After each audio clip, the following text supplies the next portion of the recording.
But I'm curious in those three, like you as a child overcoming your knee injury, Marine recon, and then going into pararescue. I'm kind of curious if we use the lens of resolve and intention. How did you yeah, yeah, experience and overcome each of those experiences?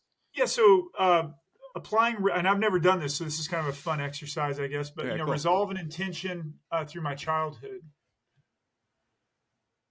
As a young boy, like I really wanted the affection and the approval of my father and his dear friends. Again, and this was beyond toxic masculinity. These are bikers that are Vietnam combat veterans. They don't recognize the U.S. government as a form of authority, like from their experiences. And they've created their own reality to supersede that. And all of that was on the outside of what was legal or not legal. And so my resolve was severely tested of just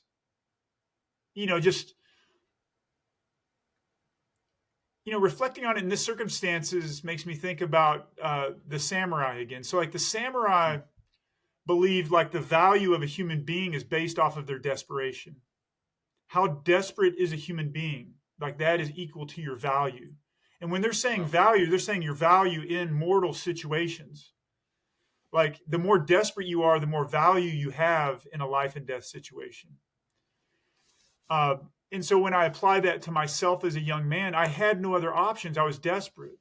But when I think about the way that I was raised in the circumstances, it was a gift to be in such a severe environment. And it was almost like it was the perfect environment to go and perform as a special operations guy in the most dire of circumstances. It was like the greatest gift, to have such a harsh upbringing, you know. Yeah. Uh, but yeah, the resolve I think came from my desperation. When I think about my childhood, no one was going to help me walk again. There was no doctor that was going to help me or fix me. There was nobody that I could lean on for a wisdom perspective that could help me with my circumstances.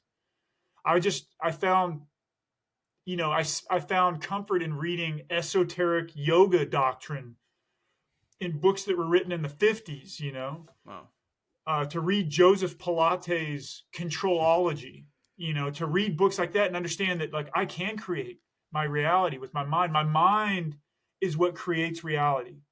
Hmm. And if I structure that with discipline and I'm willing to face discomfort, I will bear fruit from this, and it's like that's the only control I have in my life is to focus my mind and my body towards the outcome that I want. So it became very Buddhist in nature. Like, and what I mean by that is it was me centric.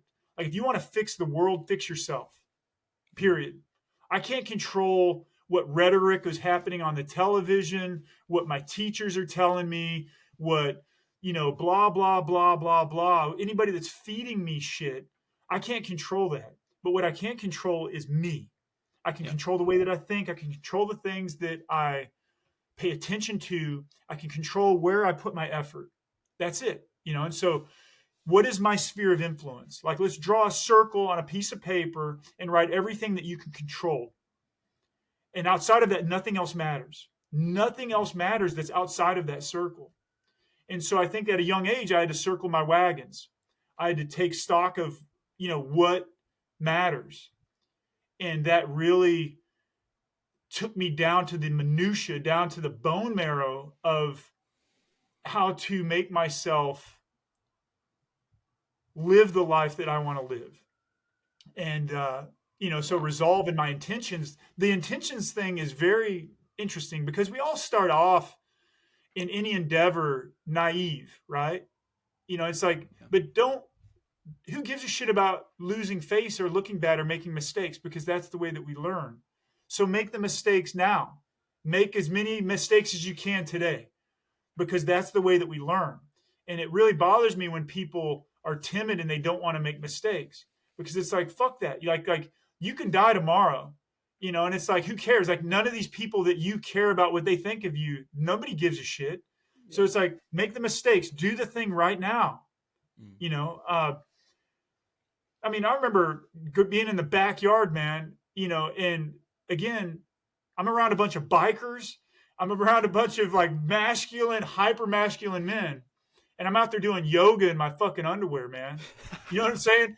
I mean, it's just like, who cares? Like Nice. I Yeah. don't care if Yeah. I look like a fool, but like That's I am awesome. making myself strong. This is what I know to do. I'm reading in this a Vedic book that was written who knows when, and it's like sunlight, drinking water, breathing deep, and moving my body is what's going to increase vital capacity. So I need to go do these Yeah. things. So go fucking do them. You know. Uh, That's awesome. uh, yeah, I mean, I'm skinny as shit, man, but I showed up at these gyms where these guys are some of the strongest, most powerful men in the world. Like the Yeah. gym that I was working out at is where Ronnie Coleman, Mr. Universe, this is where he worked out at whenever he was a Dallas cop.